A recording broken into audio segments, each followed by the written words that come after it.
Welcome to মহুয়া বিশ্বাস blog. আশা করি তোমরা সবাই ভালো আছো, আমিও ভালো আছি। তো সকাল সকাল সব কাজটা সেরে চা বিস্কুট খাওয়া হয়ে গেছে, সেগুলো আর শেয়ার করা হয়নি। তো ছেলে স্কুলে যাবে দেখে তার জন্য এই দেখো ভাত ভেজেছি পেঁয়াজ দিয়ে কাঁচা লঙ্কা দিয়ে, আর কালকের একটু কুমড়ো ভাজা ছিল সেটা মিক্সড করে দিয়ে দিয়েছি। তাই নষ্ট হলো না, জিনিসটা খাওয়া হয়ে গেল। ভিডিওটাকে স্কিপ না করে পুরো ভিডিওটা দেখবে আর বেশি বেশি করে শেয়ার করবো। খেতে যা লাগে না ভাত ভাজা গরম গরম, দারুণ হয়েছে।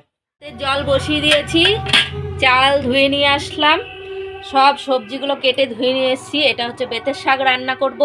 বেতের শাকের হচ্ছে সবজি বেগুন আলু ছিম, আর এদিকে হচ্ছে মাছের দুটো ইলিশ মাছের মাথা আছে, সেটা দিয়ে সব সবজি দিয়ে রান্না করব। দেখো আমি এখন শাকটা বসাবো দেখে শাকে কালো জিরে ফোড়ন দিয়ে দিয়েছি, আর এই যে কাঁচা লঙ্কা চিড়ে রেখেছি।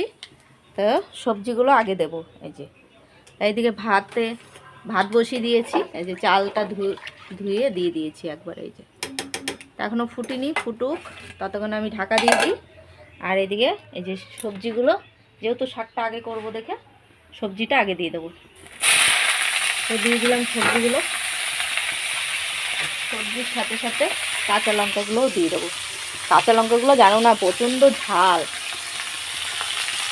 কালকে মাংস রান্না করে দিয়েছি, সেই মাংস নাকি প্রচুর ঝাল হয়েছে।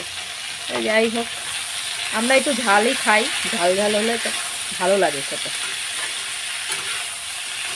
কাঁচা লঙ্কাগুলো এত ঝাল, তাও 4-5টা দিয়ে দিয়েছি শাকের জন্য। দেখো আমি নুনটা দিয়ে দিয়েছি, এখন আমি হলুদও দিয়ে দেবো। হলুদও দিয়ে দিলাম, আর একটু দেবো। আর এই যে শাকগুলো চাকু দিয়ে একটু কচিয়ে নিচ্ছি, কেননা শাকগুলো একটু বড় বড় আছে ওই জন্য।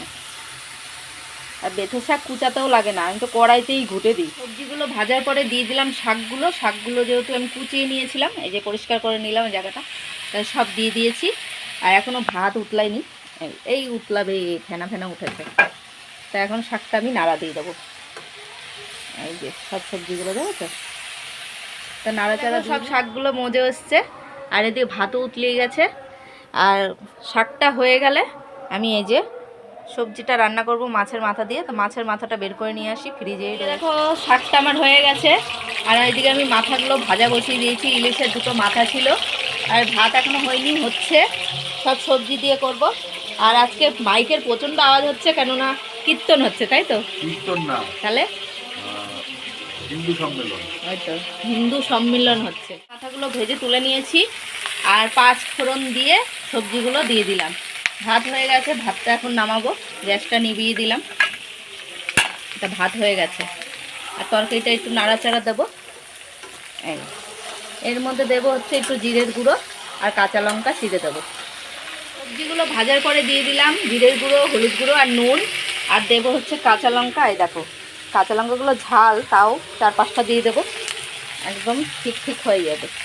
তো এটা দিয়ে হচ্ছে মাছের মাথা দিয়ে রান্না করবে। তো এইটা করলেই আমার রান্না কমপ্লিট। ভাত হয়ে গেছে, এই যে উপর দিয়ে দিয়েছি, শাকও হয়ে গেছে। আর এই যে এইদিকে দেখো কষানো একদম কমপ্লিট। এখন আমি জল দিয়ে দেবো, বুঝেছো?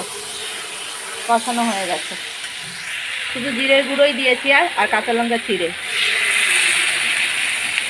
তো দিয়ে দিলাম জল, একটু ঝোল করে রাখবো যাতে ভাত দিয়ে খাওয়া যায়। আর একটু জল দেব। জলটা দেওয়া হয়ে গেছে, এখন আমি মাছের মাথাগুলো একবারে দিয়ে দিলাম। এবার ফুটতে থাকুক আস্তে আস্তে, তা ফুটুক। একটু ডুবিয়ে দিলাম মাথাগুলো দিয়ে। দেখো একদম তরকারিটা রেডি, এই যে এরকম রেখেছি। নামিয়ে দেবো এখন, একটু ঝোল ভেজা রেখেছি। এই দেখো আলুগুলো একদম গলে গেছে,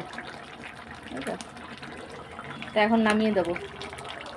রাতে খাবার নিয়ে বসে পড়েছি, তোমার দাদা ভাইয়ের খাওয়া হয়ে গেছে, ও আগে খেয়ে নিয়েছে। আর ছেলে আর আমি এখন খাবো। এই যে তরকারি করেছিলাম যে সব সবজি দিয়ে মাছের মাথা দিয়ে, তাই সেই তরকারিটা কিন্তু দারুণ হয়েছে। এটা দিয়ে এখন খাবো রাত্রে। শাক আর খাবো না, শাকটা রেখে দিয়েছি। তা খাওয়া দাওয়া সেরে নিই, তার আগে রুটি বানিয়েছি, তোমার দাদাভাই খেয়েছে। তারপর গরম জল করে ভাপ নিয়েছি, ঠান্ডাও লেগে গেছে প্রচণ্ড। এই যে ওয়েদার চেঞ্জ হচ্ছে না, একবার গরম একবার ঠান্ডা, তার জন্য শরীরটাও ভালো লাগছে না। তো খাওয়া দাওয়া সেরে নিই, কালকেও যেহেতু বাড়িতেই আছি ছুটিতে। ভিডিওটা যদি ভালো লাগে লাইক কমেন্ট সাবস্ক্রাইব করো, পাশে থেকেও সাপোর্ট করো, ভালোবাসা দিও। Good night.